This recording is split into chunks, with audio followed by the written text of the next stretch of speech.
This video is sponsored by Truefire. Virtually all the music we hear is the product of a mechanism that I would call tension and resolution. Musical tension and musical resolution. You've heard this kind of thing before. Underneath those terms, what's really going on is our brain's capability of processing information through our ears, the frequencies we hear. So think of raking your fingernails down a chalkboard. That's a very, very complex frequency. If you looked on it on a scope, it would be very spiky and very complex, versus maybe the sound of a single low note on a cello. If you put that frequency into an analyzer, it would be a very soft curve, much easier for our brains to understand. Figuring out how to manipulate this mechanism of tension and release directly on your instrument brings you one step closer to controlling the sounds that you make. Welcome back to the channel. My name's Chris. Today you will learn about generating and resolving musical tension.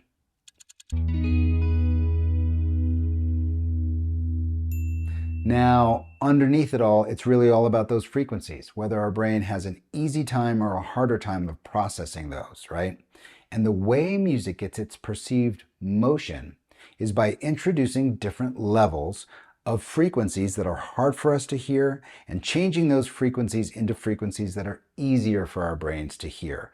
That shift in processing power gives us the sort of idea that the music is moving forward. And those different levels of tension and resolve give us an emotional response. Before we get started, I'd like to thank Truefire for sponsoring this video. Learning how to play guitar on the internet can be a little bit dicey. You don't know what you're going to find while you're clicking around. Is this going to be over my head? Is it going to be too easy for me? Is it something I'm actually interested in? Is it a rabbit hole, or is it something that I really think I should be learning? Truefire has solved this problem by curating thousands of guitar lessons from hundreds of the world's best educators on one platform. So you can use this platform to generate a path forward with lessons that are at your capability level, they serve your interest, and they're done by people you can trust. Check out truefire.com and enter the code CURIOUS30 to receive 30% off of any course there. And consider their All Access Pass that gives you a full year of access to all the content there. Okay, I can talk about musical tension and resolution for a long time, but I think the more important thing is to figure out how the mechanics work on our instrument. It's always much better to bring information through the fretboard because that's where we live. That's where we want our best work to be done. Let's zoom in and I'll show you how to work this mechanism. Okay, I'm going to give you 3 examples of generating and resolving musical tension directly on the fretboard. That's where you want all your new information to go. You don't want it on a piece of paper or somewhere else. You want it right here so that you can recall it and bring it through the fretboard. That's what this channel is all about. That's what you should be doing. These examples are going to be as follows. The first one is going to be intervallic, the study of intervals, the distance between notes. I'm going to use an interval and show you how it holds the potential to generate or resolve musical tension. The second example I'm going to use is contextual. In other words, when notes are in context to each other, what is their potential to generate or resolve musical tension? And then the final one is harmonic, harmony. The word harmony refers to notes being played at the same time, chords. How do chords moving back and forth hold the potential to generate or resolve musical tension? Let's start with this intervallic one. Intervals are just the distance between notes, right? Any distance between any note and any other note is an interval. We have a whole bunch of them. I'm only going to use one today, and that is the half step. It's our smallest interval. It's 1 fret. This is also called a semitone, half step, 1 fret. It's the smallest interval. However, this interval, as I'm going to show you in a moment, holds the potential for massive musical tension, both generating and resolving it. So I like to think of the half step as being like the shortest distance to go physically, but possibly the longest distance to go sonically. And let me show you how that works. Here's our A note. The note a half step below A is G sharp, right? Half step right here. I'm going to move that G sharp up here to the D string. Now, When I play this A and the other A together, they generate a set of frequencies that's easy for my brain to hear. When I move this down a half step, this A note, I'm going to move it down a half step, but I'm going to play the A at the same time. That is a set of frequencies that's very hard for my brain to discern. So I perceive this as difficult to hear. My brain's doing a lot of work. And here I feel much better about things. I don't have such a heavy load coming through my ears. Half step, small distance, massive amount of potential to generate or resolve musical tension. Now let's move on to context. How do notes in context with each other build or resolve musical tension? Here's our A major scale. Now you may already know this, you may have just seen it if you're paying attention, but this scale has 2 half steps in it.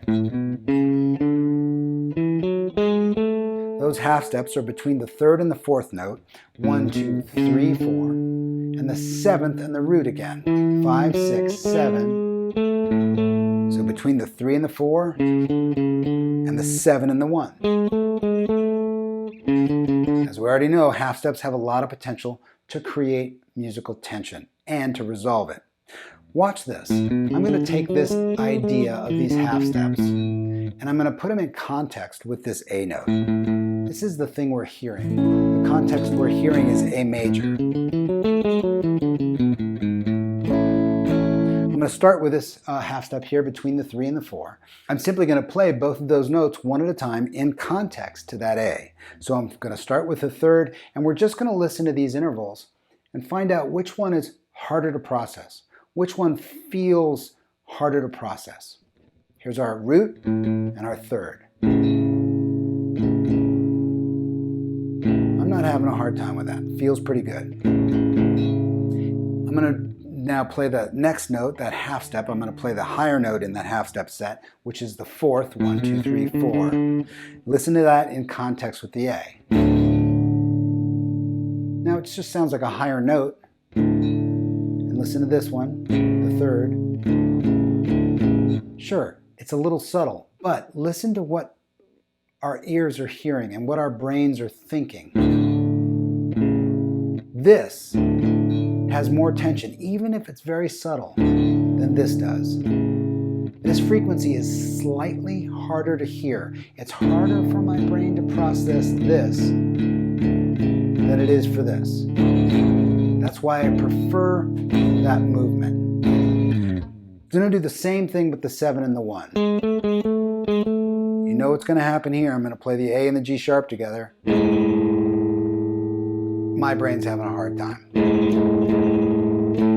I feel much better now. I don't feel so good here. I like this better. Harder to process this set of frequencies than this one. Harder to process, easier to process. Wait a minute. Notice that in this context, we wanted this half step to move down in context to the A. But in this context, the A, we want this half step to resolve up. Okay, sonic dental floss, get ready. Key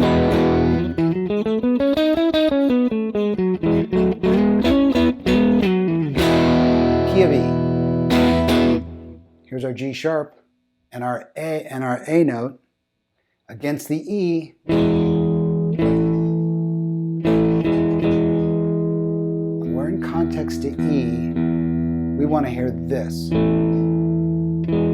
Same 2 notes. In context to E, we hear this as the 4th, moving down to the 3rd.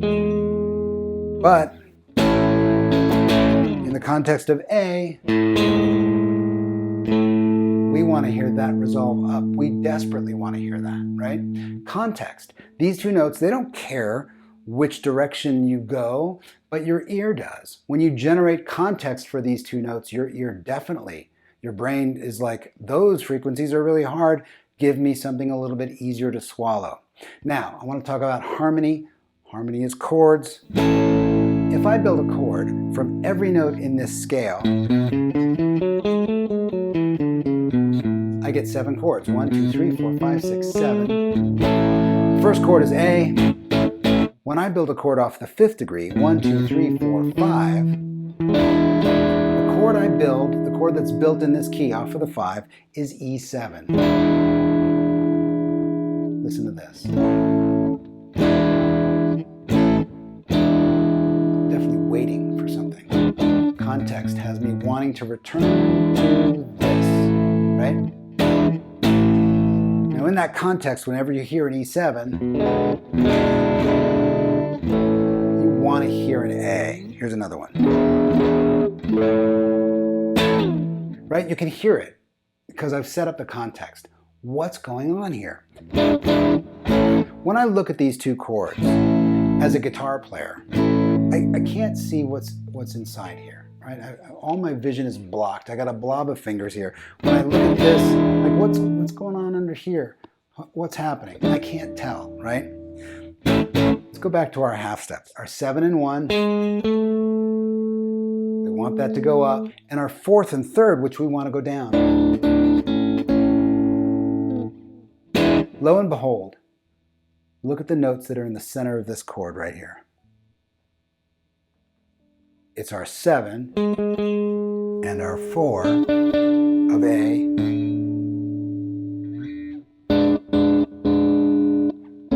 And when I play an A chord, it's got the root and the 3rd in it. So the 5 chord has both of the half step intervals that create the most tension in this context. So when I hear a 5 chord, even though these intervals are buried inside this giant chord, I want to hear this. At the heart of all of this stuff, that's all I really want. That's all my brain desires. These are the ways that you can generate and resolve musical tension on your instrument. Starting to understand these gives you great power and control in the sounds that you make. Okay, there's a couple of examples of how to generate and resolve musical tension. That half step interval, a tremendous opportunity to generate and resolve musical tension. And how those half steps or any note lives in relation or in context to another note. That generates those frequencies. Are they harder for our brains to process or easier for our brains to process? That's the whole trick. I've tabbed this lesson out. Those tabs are on Patreon. Head on over there if you want to grab them. And while you're there, take a look at what else I offer and see if you'd like to support the channel. And if you do, thank you very much. As always, I hope you found this lesson insightful and helpful. Stay curious, and I'll see you next time.